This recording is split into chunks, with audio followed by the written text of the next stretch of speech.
This is Las Vegas Real Estate Now with local real estate expert Harvey Blankfeld. Where we want to educate you about our market, empower you to make wise decisions, and help you engage with our expert contributors. So tell us, interest rates are just nutty right now, aren't they? They're just kind of crazy. In a positive way. Yeah. I mean, they could be nut flavored, I guess. Beginning of the year, you kind of hinted at the idea that we might see interest rates fall throughout the year. You Right. did have that hint, but I think they're falling more than anybody anticipated. They're going down lower than we thought. The experts I listen to, truthfully, and this is not like in your mainstream media, but people that follow sort of mortgage interest rates and things like this, they think we're going to see the lowest interest rates ever at some point this year. Laying the fundamentals out there, you have a certain amount of dollars every day that's getting invested into securities and mortgages and stocks and things like this.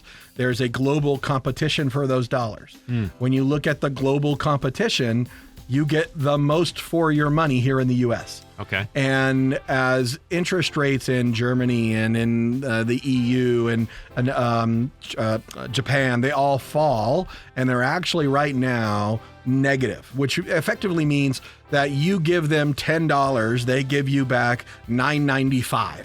Right? Okay. That's kind of the concept. Right. You get less money when that note becomes due than what you gave them, and as such, money is flowing into the United States larger than it ever has before. Gotcha. Right? Okay. Making our securities more attractive than other portions of the world. Our interest rates are declining partially because of that force. Okay. The U.S. can borrow money cheaper for 10 years than it can for 3 months or 2 years. Wow. So we actually the federal government is paying more to borrow money for 2 years than it is for 10 years. That's the inversion. And that usually is a bad signal in the economy. That's basically the investors, the bonds out there are telling you that there are short-term troubles ahead, i.e. 2 years need to pay me more Right. than the long-term picture of 10 years. Got it. Right?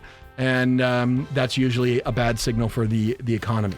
But recessions don't necessarily mean that real estate prices are going to plummet. Yeah. We're not talking about that. Right. I think that's a really helpful connection to make for people. So when you think about real estate, you can talk about it in national terms, Right. and whether home prices nationally are rising or falling, but that's really not relevant to real life because it's more true to look at the United States as 1,000 individual real estate markets. Right. And so the idea, and this will make sense, I think, for people is, if my factory in Ohio closes, does that have any impact on jobs in Las Vegas? Yeah. No, it doesn't. Of course not. Yeah. So we really have to think about, when we're making decisions for ourselves, what our local real estate market is doing. I hear about this from realtors and talking to consumers directly. There's a certain amount of them that are saying, well, I know, or I hear that this recession is coming. I need to hesitate on doing something because house prices are going to decline. And there's a very interesting stat that comes out of this. If you look at the last 5 recessions that we've had, 3 of them, home prices went up nationally.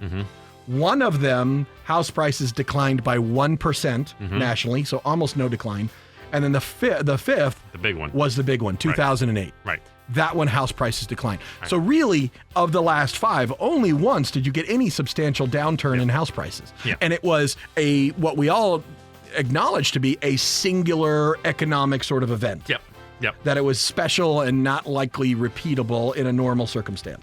This has been Las Vegas Real Estate Now. Thanks for listening. And remember to tune in every Saturday at 11 a.m. on 101.5 FM, 720 AM KDWN.